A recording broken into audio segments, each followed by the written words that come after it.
So my question for you today is, what good is money without abundance? Now, what the heck does that mean?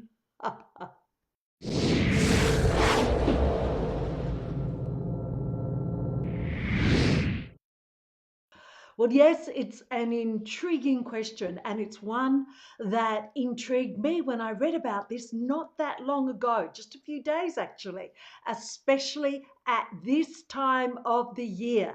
What good is money without abundance? This is, and it looks like the internet gods are against us today.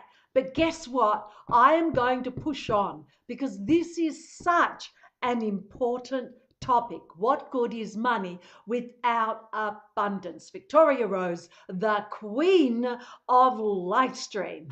And I'd like to cover 3 points. The first point I want to cover are those case studies of women who have an abundance of money and what it's done for them. The second point I want to cover is actually what is your definition of abundance. And the third point that I would like to cover is going to be a mystery because I've forgotten what the third point is. But you know, this is the absolutely beautiful thing about going live. You can be real. It's really happening here live from Cash, Turkey. Now, if you'd like to be sure that you will get my live streams, please subscribe. Go ahead and like. Over 60, still fabulous. And also my Facebook business page, Go Live with Victoria. So let me have a look now at the case studies. I had recently met a woman who was around about my age. As many of you know, this Christmas is my 69th Christmas. So or was, and new year facing new year. So I've been walking on this planet for a long, long time. And now to my first case study. So this is point 1. These are case studies of those who have money but don't necessarily have abundance. And there is a big difference. We'll go on to the definition of abundance in just a moment for point 2. So here we are. This case study. This woman shared with me, as I said, she's around my age, that she had $1 million in her name. So absolute money in her bank account, $1 million. Now, how would you feel? What would your face look like if you were saying to someone, I've got $1 million? I mean, I'm a millionaire. I've only got one. But guess what? One's good. How do you think your face would look? Kind of excited, right? Not the case with this woman because I said, wow, $1 million, bravo you. And she said, it's not enough. So she's my age, right? According to the Australian Bureau of Statistics, she's got, let's say on average, if all goes well, another 20 years to live.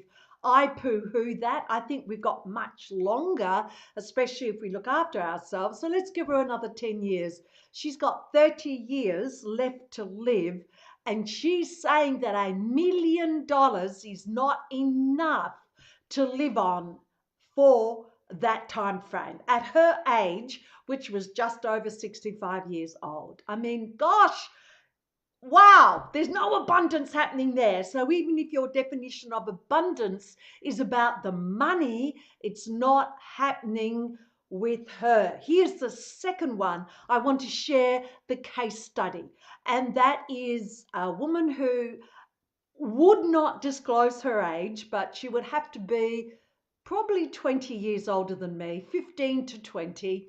And so she has set herself up really, really well at that time of life.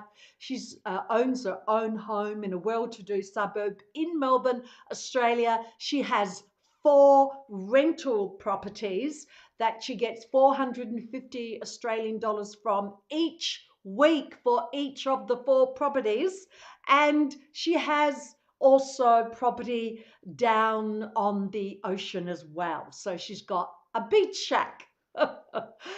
So this woman, I said to her as well, bravo, well done you for setting yourself up so well where you're comfortable.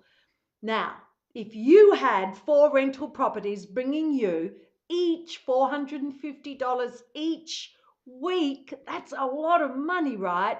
Plus you already owned your own home, plus, wouldn't you look kinda happy, don't you think? Well, not this woman. Her main concern was, yes, but now I've got to keep it.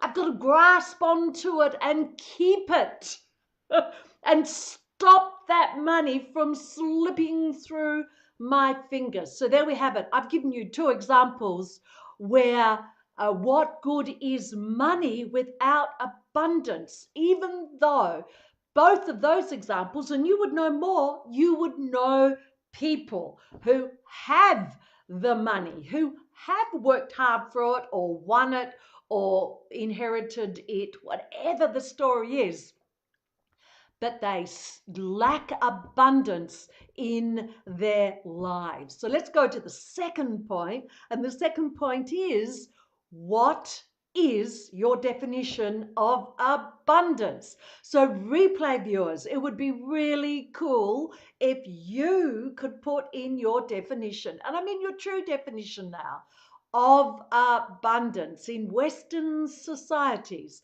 we're brought up to believe in growth, and that's growth of the dollars in your bank account. And if you don't have that growth, then you cannot go out and buy stuff. So therefore, you do not have abundance. So generally, if you're from a Western society, and might I say a lot of others, Eastern as well, for many people, then you are not abundant. Well, what if we took a much more useful view of abundance? Now, I don't know if anyone here has read the Bashar books or followed the Bashar YouTube videos. That's Bashar, a channeled being, and a lot of wisdom comes out of Daryl Anker's mouth, who's channeling Bashar. And here's Bashar's definition of abundance. Are you ready for this?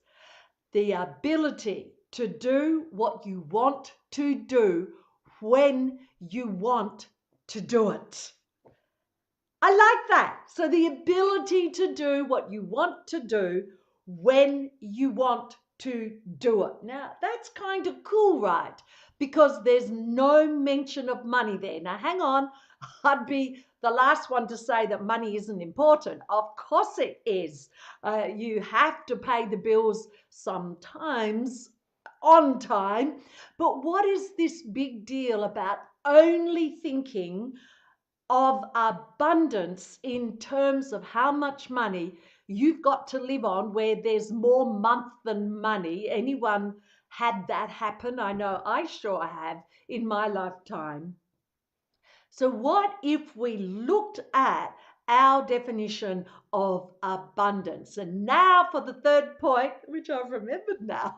I want to tell you the story of Golda a long, long time ago, when I were young and I knew very, very little about how stuff worked, about the way the world works, very little. And I was Golda's PA. I'm sharing this story with you because what we believe is true is so powerful. It dictates the results that we'll get in our life, and the results that we're getting in our life, which we determine, or should be determining what those results are, then that creates a lot of pain if we don't get those results. So let's get back to Golda's story.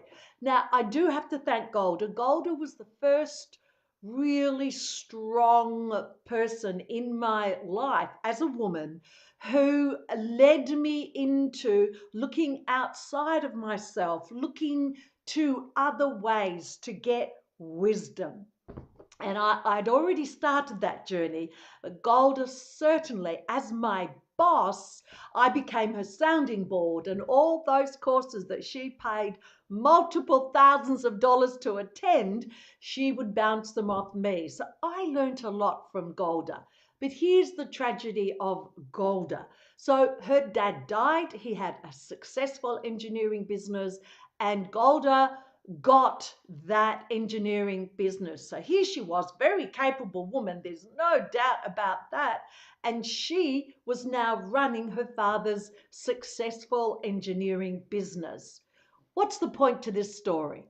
Here's what I want to share with you. One day, not long after I joined her as her PA, Golda shared with me her concerns about her friends. And that concern was that when she's rich, like everything was looking really, really good for her to grow and with her clever mind to expand this engineering business beyond the current boundaries. Do you know what Golda's main concern was? So what if I'm sailing up the Swan River in my yacht? What if I don't have any friends who want to be with me on that yacht? Because Golda had also grown up through that way of thinking that if you had money, you were not spiritual. And guess so, you know what happened, right? Golda ended up not making a success of that business, and she therefore didn't make any money. She absolutely did not have that yacht to sail up the Swan River to invite her friends onto and then be fearful that they wouldn't want to come and share that time with her. So that's the important points that I wanted to make today, my last live stream for over 60, still fabulous, and travel with Victoria Rose around abundance. I do not have $1 million in my bank account. I just wanted to make that clear. I do not have 4 rental properties minimum that are bringing me $450 each a week. I wanted to make that clear as well. No, but look at me. I am living the life that so many people have written to me on Facebook Messenger and shared with me. Oh my gosh, you are living my dream. So if you have a dream to do something, you need to have a look at how you view life. I haven't always had an abundance mindset, let me tell you, because I grew up with a paucity consciousness. There was never enough money. Money doesn't grow on trees, and constantly I heard, we can't afford that. And of course, then I would grow up saying, I can't do that because I can't afford that. So, of course, I never could afford that. So, abundance, what is your definition? Really think seriously around that. You could have a look at things in your life that you have abundance with. And that's where I'd like to tie back in Golda's story. She made the decision that her relationships were more important than money. Sadly, she could have both. But the way that she believed in those days, we're going back probably at least 4 decades,